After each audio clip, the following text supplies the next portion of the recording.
Scarpins Avenue.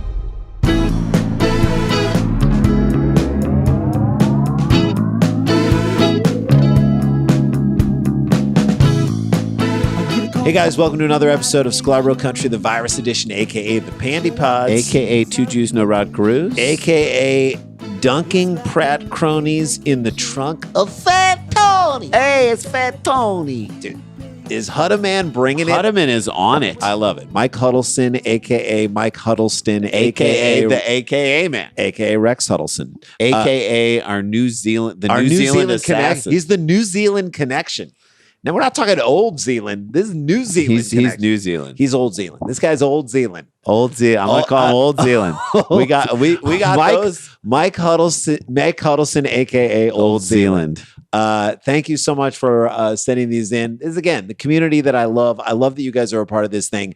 Hope you're enjoying every day. We try and give you 20 minutes to 30 minutes.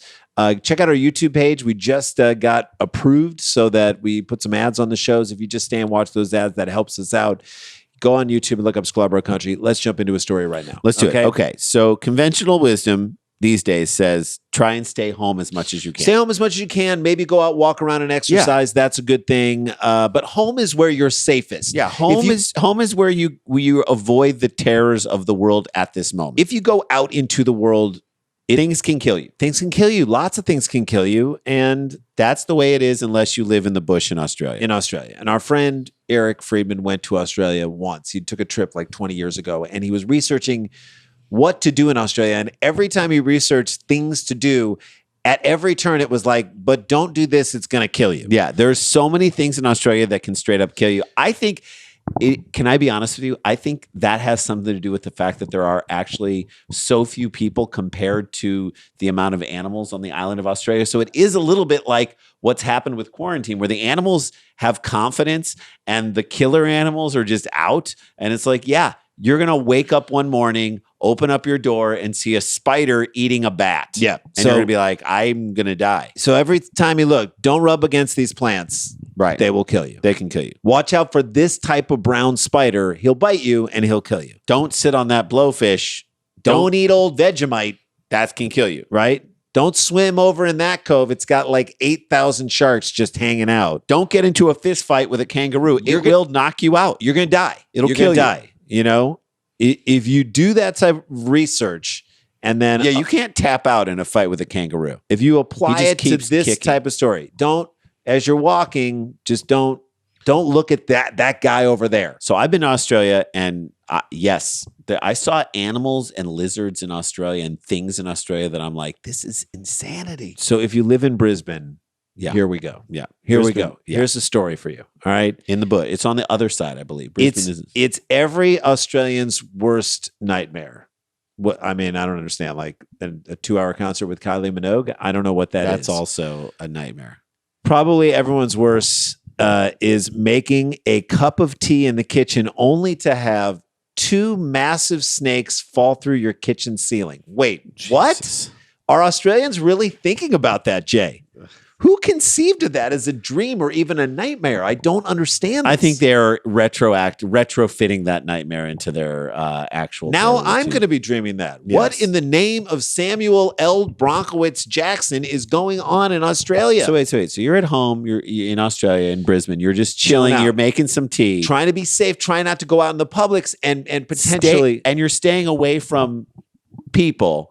And 2 massive snakes fall through your ceiling. Like they're rednecks at a Waffle House trying to steal money. They fall through the ceiling. This to me feels like something an evil Robert De Niro character in a movie would cast on you as a spell for Lou Cypher. For not giving him your 17-year-old virgin daughter. Retiree David Tate. You know David Tate's a first and last name guy, right? Yeah, He's not just Dave. You know David. David Tate. David Tate.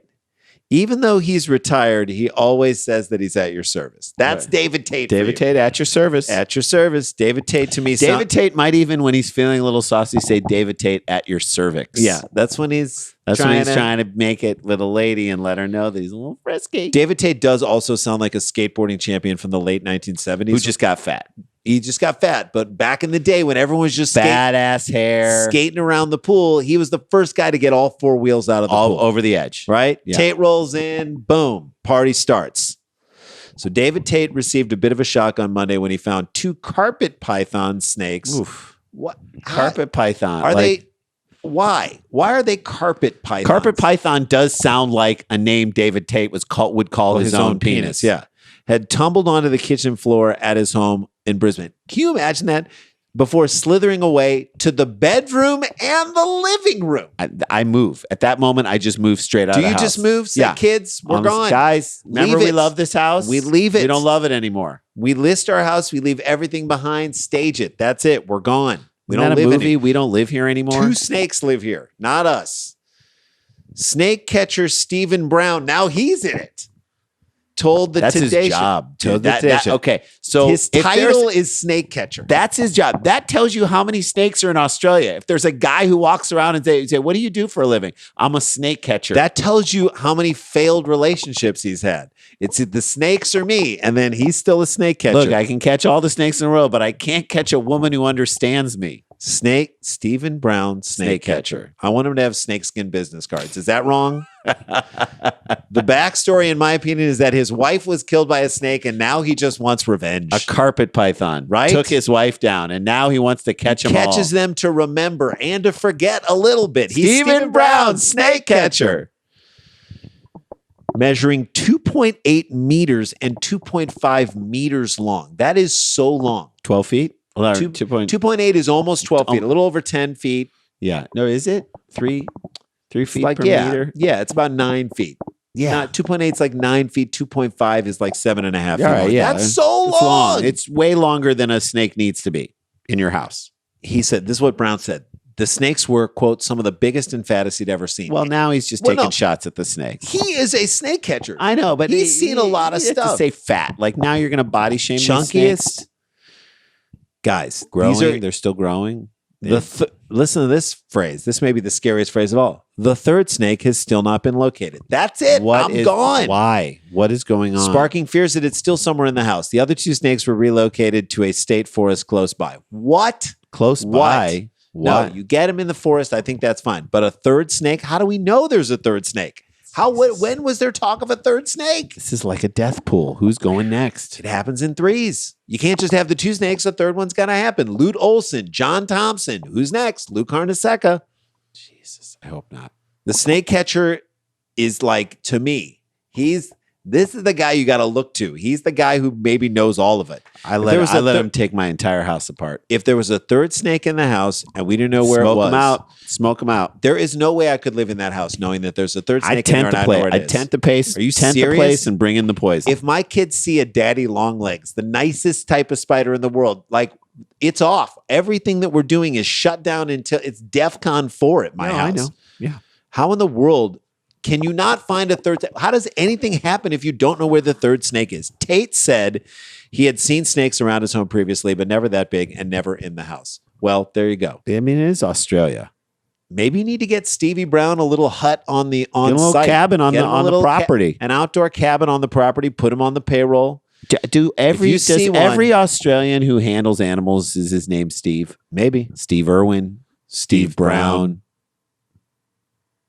I can't think of any others. I can't think of another one, but we have a lot of bush around here, so you do see snakes, but I've never seen snakes of that size. Is this dialogue from a porno, from an Australian way porno? Too sexual of a statement for... We have a lot of bush around here. I've never seen a snake of that size. That is straight up dialogue from an Australian 1970s porno. Tate told today on Tuesday morning, that is way too sexual. Yeah. I mean, when did this become...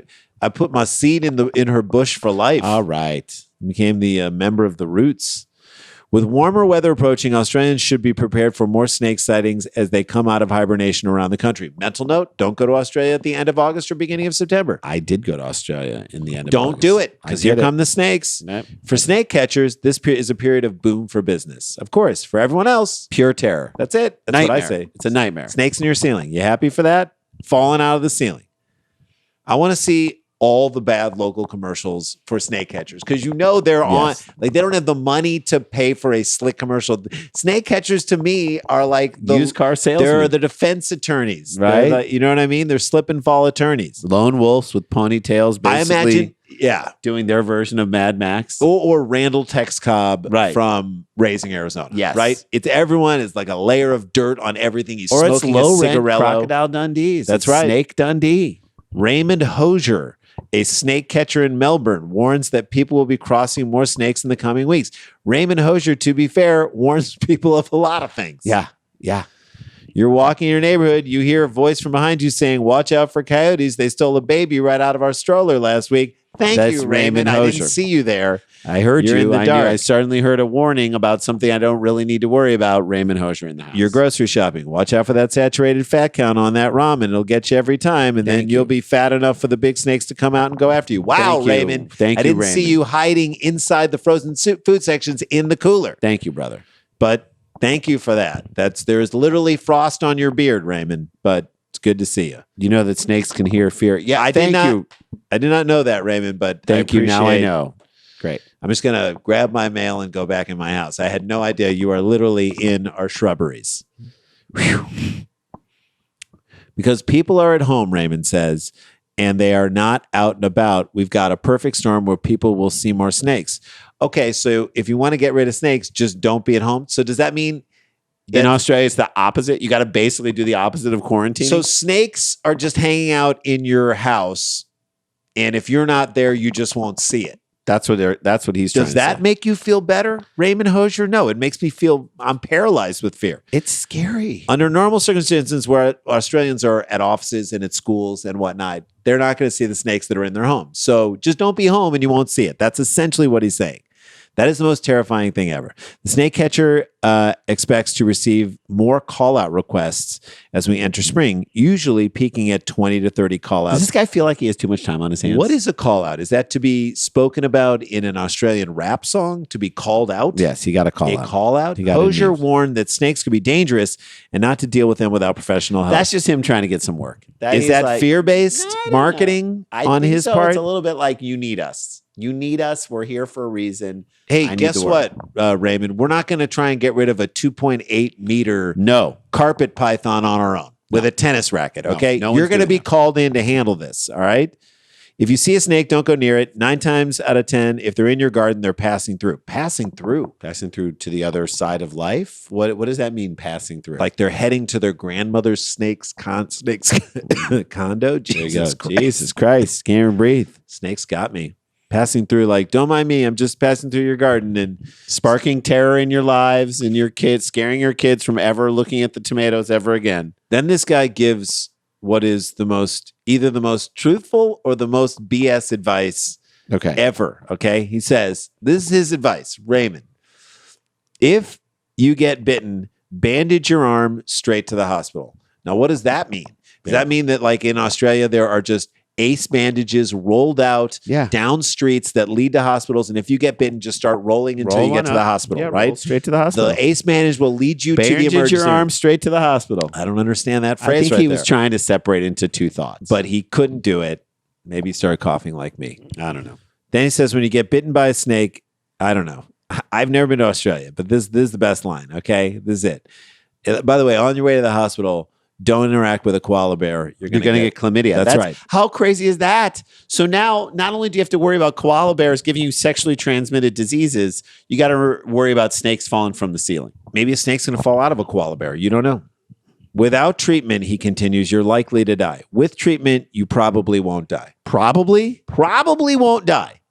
Good odds, I guess. Yeah. Thanks. This is where you listen to everything he said before and question what Raymond was saying. You probably won't die is not good enough. That's not enough. With treatment, reassurance. You probably won't die could be a perfect way to describe our COVID approach in the United States. In the United States. So basically, our government is like the snake catcher in Australia. That's the level of science they've been applying to our situation. Look, you'll likely die, but if you get treatment, you probably won't die. Okay, what do I know? What am I supposed to know? Why do I have to know all the answers? Bottom line, shelter-in-place order in Australia is essentially at this point, according to the snake catchers, It's a death wish. it is a death sentence. That is exactly what it is. Jeez. All right, let's take a break. Probably. Maybe it's a death sentence. I don't know. Maybe We're not. not sure. We don't know the answers. All right, we're going to take a break. When we come back on the other side, Uber? it's a story about basically about Tinder. Yeah. Oh, Tinder. And Sorry, Tinder. it's a Tinder accusation gone wrong. Now, we will always get on the side of like, don't trust this person, but this one is Don't trust Don't trust the person who's blowing the whistle too loudly. All right, we always got to keep an eye on all that stuff. This is Sklar Country, the virus edition. Don't go anywhere.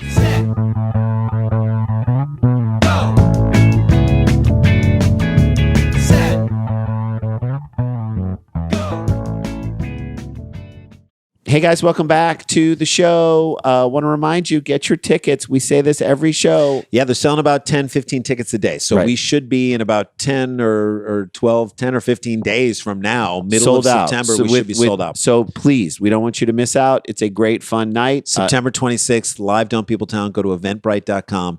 Look up Live Dump Peopletown, Mike Birbiglia, and you can get your tickets there. There's only a handful of general admissions. Ticket pluses are left. There's some group tickets left. Get while you can. I think the VIP tickets which include a pass for the post-show meet and greet, those are all gone, but there are some pre-shows, and the pre-show was a blast last time. Yeah. You can get a regular ticket and then just add that on. Super easy. Eventbrite.com. Look it up. Look up Live Dump Peopletown and get that. All right. Let's jump into this, shall we? Yes. I can't imagine online dating. I can't imagine dating Well, in these. we can't imagine it because we didn't do online dating. No, but okay. so I can't imagine it in general. Period. But I can't even imagine. I can't imagine doing it in the pandemic. Right in the midst, it's like, to me, it's like riding an Uber today. Yes. Like, you need to get somewhere to be satisfied, but you also feel like How clean is it in here? how clean am I? What am I going to catch by taking this ride? I'm definitely going to die from this, right? Right. That's like what I think. I That's definitely what, could die. From that's what this. most people, Women. like snake catching. Most women. Most think. women when they online date. Well, guess what, guys? Tinder's still happening. Apparently, Tinder is still happening, and guys are still on there, I guess, catfishing people, or maybe not. We don't know. it just feels like God. It's business as usual for these Business people. is huge for On these guys. sites. It's a little crazy. We've got a story of potential alleged, and we're not sure, catfishing that involves one of the cutest characters in recent history. And it just doesn't seem fair to drag his name through the mud like this. Yes. So we're going to try and sort this out and see who we should be mad at. This is a good story to be like, who are we going to be mad at? Here we go. Man banned from Tinder. If you're banned from Tinder, that's saying a lot. You've done some. That's things. like getting thrown out of an Irish pub for being too drunk. right. You've done a lot. You've done some things. It's like getting kicked out of like an Eagles game because you're too ornery towards your own team. Man banned from Tinder for catfishing, quote, after photoshopping Baby Yoda into his profile pic. So Okay. now I hear that headline and I'm like, okay, Is the did profile his pic- whole photo Baby Yoda or not? We're going to get into it. This is me. I look like Baby Yoda. Isn't or that the- was he having sex with Baby Yoda? But like isn't that the point of Tinder? Right. Okay. This It's is what to I show think. your sensibility. Show who you are. People personality. make a snap judge. Well, first, but people make a snap judgment about whether or not you want to bang that person. That's Right. what Tinder is. right. You can't, by the way, sexualize Baby Yoda. I First of all, nobody wants to bang a baby no. of any kind, let alone Baby Yoda. Baby Yoda's adorable. I If love you see Baby Baby Yoda and you want to have your way in the bedroom with him in his tiny little pod, Yoda, then you need to look at all your what sexual makes choices. you tick sexually. Our grandmother used to say, "For every pot, there's a lid." But if you're scrolling through Tinder and see a photo of Baby Yoda and say, I got to get me some of that, then maybe the lid doesn't fit or there shouldn't be a lid for you. It's also, by the way, like Baby Yoda has some strong powers, but I don't think they're like sexual based powers, and I don't No. think he can transfer them to you. So It'd be like getting turned on by a golden retriever puppy. Don't that do it. actually could fly. Baby Yoda feels like more of a reach. I don't know. Online dating definitely feels like it's the safest, perhaps only route during the pandemic if you don't do anything about it. If it doesn't become physical, then I guess, Right. yes, If you right? strike up an online relationship, then Sending yes, pictures, fine. then fine. But these apps make it hard. It really feels like no one is home when it comes to reporting things like harassment or fake profiles. And lots of women have said that they're getting gross responses from dudes, and there seems to be no justice. So I understand that. So I'm always going to be on the side of the woman who's coming out against this thing. Yet it feels like something. This one. Yeah. This one's a little hard to get behind. Okay. Then we have a case like Carter Hambley's on Tinder, where it seems like the weirdest person on the whole app can dictate your ability to find true love. Hambley shared a few images on Twitter of a bizarre encounter he had on Tinder, the first of which is a picture of his profile. I mean, if you want to stand out, but maybe this is going a little bit too far. Or I would maybe say not. I'm Hambley. I'm just I'm just you away from being humbly. Right. Or he's an N away from being Nambla-y. All right. In one of his profile images, he's holding a baby Yoda in a baby Bjorn and pointing at a computer screen as though showing baby Yoda something. Okay, like teaching, like I would be a good father figure is what he's Here trying it to is. say. You see him? See it? I'm going to show Jason what it is. I love it. And this is very clearly Photoshop. Well, here's the weird thing. It doesn't look like he has pants on, and that's strange. Yeah, that is weird. It does. Like, I know he's wearing shorts and stuff, but they're very short and they're in a skin bed. color. He's in a bed, and we can't see if his legs are crossed. We can't see if he's wearing any pants. So That's its own issue. whatever. So then someone asked him, said, "Where did you get that Yoda doll?" They ask. And he says, "Haha, it's just photoshopped." Oh, boy. He responded, "No, not the photo. I mean the Yoda doll," they insist. So clearly this The person doesn't understand the concept of Photoshop. Okay? That's an indication to just swipe this away person out. from this person. I don't even know if it's He swiping said, right or left. "Yeah, it's not a doll, unfortunately," he answered. "Anyway, what kind of movies do you like besides Star Wars, presumably?" Here he is. He's trying to make a spark, trying to make a connection, trying to see if there is a force between Keep them. it moving, right? But I'm it did impressed with him that he kept it rolling. I mean, he did suggest that such a doll existed. And again, it's baby Yoda in a baby Bjorn. It's actually kind of funny what he did. I kind of like it, but not to a person who saw the image and is now mad that baby Yoda, that baby Yoda is not an actual doll. So they feel cheated by that choice. They did, because she wrote back. "So you just put a fake image on your profile?" It's not a fake image. That's literally catfishing. You're a liar and a sneak, and I'm reporting you, not letting you fool anyone else with your little tricks. What? What are they? What is he fooling? So this person clearly also gets comedy. Totally. Not only is This that is not catfishing. I'm sorry, this is not catfishing. it's a It's photo. not a fake image. It's a real image. It's not a real doll, but that's not what he was purporting it to be. If you're saying that the fictitious baby Yoda in his lap that he photoshopped in there isn't that, and he's tricking you, then you've got a problem. If for example, he said, "I'm here with my son," showing him how to use the computer, and the person said, "Is that really your son?" And he said, "Yeah, this is me holding him. What don't you understand? This is my son." And then you versus- find out that it's not a son. That could be considered like catfishing. That's And you a little present yourself as a catfishy. father, but you're not really a father. This is not that. This is not that at all. This is okay. It says, "I'm thinking this person was super embarrassed and decided to just blow up the conversation rather Right. than admit their mistake, Right. or they have a bizarre sense of humor, except it's not a joke because he did get banned from Tinder. He got banned because of this." That is, I guess, the one Tinder commandment: "Thou shalt not take the image or likeness of baby Yoda in vain." He said, "God, I hate this app," he wrote. Hambley wrote. "People wondered if the whole thing was a joke, but Hambley insists that this really happened. Yeah, it definitely sucks.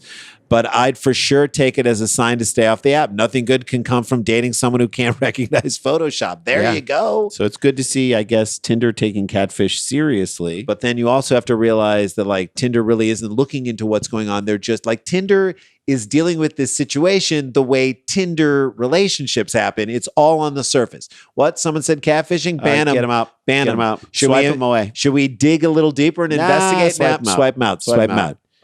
Shouldn't the person who called the Photoshop a catfish, shouldn't that person be banned Yeah, that's temporarily? kind of a lie to too. falsely accuse someone of something, or have it in her description that they don't understand how catfishing or My name is so and so, and I don't get understand how catfishing catfishing, and I works. also don't understand humor. Photoshop. Photoshop or humor. How do we know that the person calling out catfish isn't a bot? How Yeah. do we know that that's not a dude or somebody catfishing Fair. him? Fair. We don't. It's times like these where you wish you had a baby Yoda in a baby Bjorn to ferret out all the bogus catfish people, right? Yes, Baby Yoda would have the power to take it down. He would have the power to see through. I and see cannot who's- wait for the next season of Mandalorian. I When you- literally can't wait. Okay.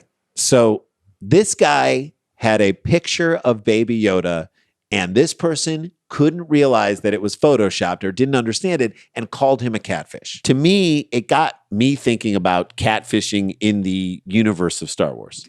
The greatest catfish of all time in Star Wars is Darth Vader. Yeah, preach. I'm going to say that. He presented himself as this evil overlord, Yes. creator, and let's call him what he was, project manager of the Death Star, Correct. commander of the dark side of the Force, sub-ruler of the Empire, right beneath number one, Yes. the Emperor, Yes. when he was really just a father trying to get close to his son. That's all he was trying he to was do. trying to lure Maybe his to son kill back. him. Maybe to kill him. We don't know what he was trying to do. He's catfishing him. That is kind of a catfish situation. He presented himself as one thing. He okay? lured Luke in, and then at the end, finally revealed himself to be not who he was. He His was Luke's voice father. wasn't even the same. He took on the voice of a distinguished black actor. When in James Earl actuality, Jones. he was just A fat, bald British man. right. That's what it was. That's the most. It's probably the most famous catfish of all time. And by the way, it looks nothing like his profile picture. He talked to Luke for years, breathing hard, getting him excited. Dude, I heard that he had Manti Te'o kill 45 rebel fighters on the frozen tundra of Hoth before Te'o realized that it was a catfish. This guy was fooling everybody. Okay, how come Darth Vader wasn't banned from the Empire? Huh? How much do you wish, like in the moment when he revealed that takes the mask off, that they just panned left and there was Max Joseph, our buddy from Catfish? Yeah, and he's got his own camera, and you Got were his looking camera. at it from his angle, and then he just swoops in for the interview afterwards. I would Why'd you love do it? that. Why'd you do it? Why'd you do it? In the end, you could say Luke did ban his own father from the universe. He kinda in a did. certain way. He did kind of ban him. And that may be the lesson of Star Wars and Tinder alike. Always present who you are, because when you don't, When you're even- not being truthful to the world. even if you have good reason for not being truthful, you could get eliminated. You could totally get eliminated. All right, there you go. That's a show. That's how we do, guys. I want you to take care, stay protected, stay connected. Don't get infected. This is not a hoax, guys. But we've got the jokes. Guys, wear a mask, and we will see you tomorrow. La ti da, la ti da ti da ti da, la ti da.